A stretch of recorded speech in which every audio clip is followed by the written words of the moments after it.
Intéressons-nous au mouvement qu'on appelle le réalisme. Comme son nom l'indique, ce mouvement littéraire et pictural prétend s'intéresser au réel, à la vraie vie. Le réalisme est un mouvement qui apparaît au milieu du XIXe siècle, en réaction à un autre mouvement, le romantisme. Le romantisme, mouvement du début du XIXe siècle, dont les écrivains les plus connus sont Victor Hugo et Alphonse de Lamartine, s'est développé quant à lui en réaction à l'esthétique classique et au rationalisme des Lumières. Ce qu'il faut suivre en effet pour un romantique, c'est son imagination, voire son génie.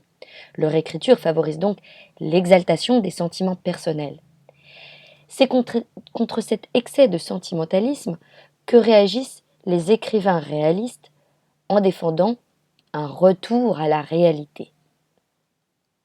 Ces écrivains réalistes sont pour les plus connus Flaubert, auteur de Madame Bovary et de l'éducation sentimentale notamment, deux romans qui démontent avec ironie les rêveries romantiques. Balzac, l'auteur d'un cycle de romans appelé La Comédie humaine, dans lequel il prétend, à travers plus de 90 récits, faire une histoire naturelle de la société en parcourant avec un sens de l'observation tous les milieux et tous les types sociaux.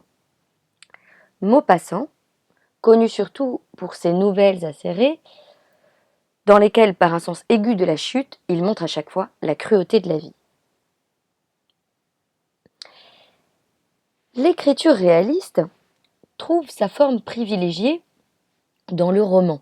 En effet, rien de tel pour observer la réalité que de suivre l'évolution d'un personnage au travers d'une tranche de vie. Sauf que ces personnages n'ont plus grand-chose d'héroïque, mais sont au contraire plutôt banals. Le réalisme s'intéresse à la réalité sous toutes ses formes et n'exclut aucun thème, y compris la misère et l'argent, jusqu'ici exclus de la littérature.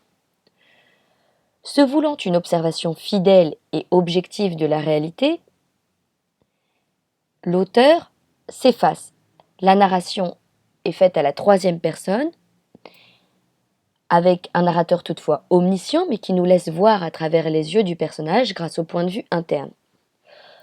Pour donner à voir la réalité, les romans réalistes laissent donc une grande part à la description, mais aussi au dialogue, qui fait entendre la voix des personnages. Les écrivains réalistes n'hésitent pas d'ailleurs à imiter le langage populaire dans leur transcription des dialogues.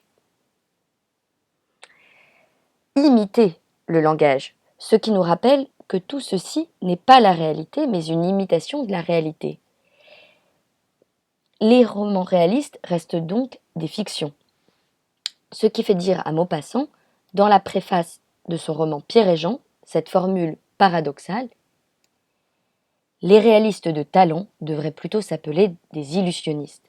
C'est que, comme il l'explique plus haut, faire vrai consiste donc à donner l'illusion complète du vrai, suivant la logique ordinaire des faits, et non à les transcrire servilement dans le pêle-mêle de leur succession. Dire exactement ce qui s'est passé dans la réalité n'aurait aucun sens. Il faut en revanche donner l'illusion de cette réalité. Comment donc donner l'illusion du réel ? Tout d'abord, grâce à ce qu'un critique a appelé des effets de réel, c'est-à-dire des détails qui vont faire vrai. La présence de dates, de noms de lieux qui existent vraiment dans la réalité, le choix de noms de personnages qui font vrai, et des détails de la vie de tous les jours, comme du mobilier, comme des références à des plats et à des plats populaires, la mention du prix des objets.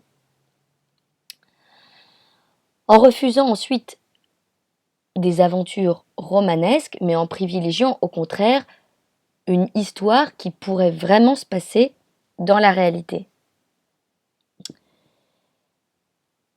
Enfin, en n'étant pas servile, comme l'écrit Maupassant, c'est-à-dire en n'étant pas esclave de la réalité, mais en sélectionnant les événements intéressants et en remaniant leur déroulement dans le récit, en jouant sur la temporalité, en faisant l'ellipse des passages de l'histoire qui ne seraient pas intéressants, en faisant des sommaires pour aller plus vite, en s'attardant au contraire sur les scènes de dialogue qui pourraient être intéressantes, ou en faisant des pauses descriptives pour donner à voir la réalité du lieu au lecteur.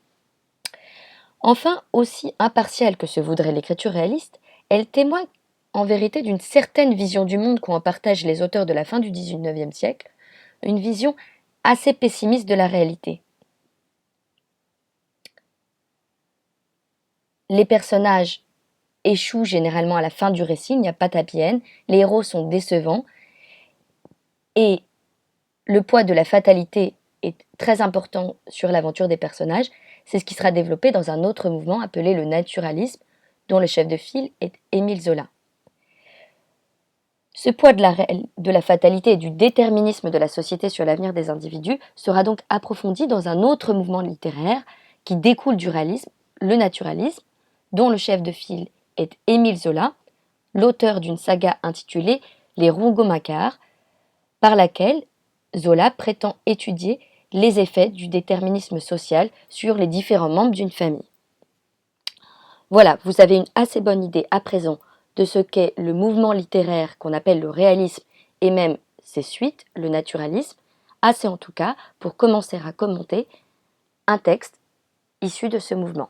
Bon travail!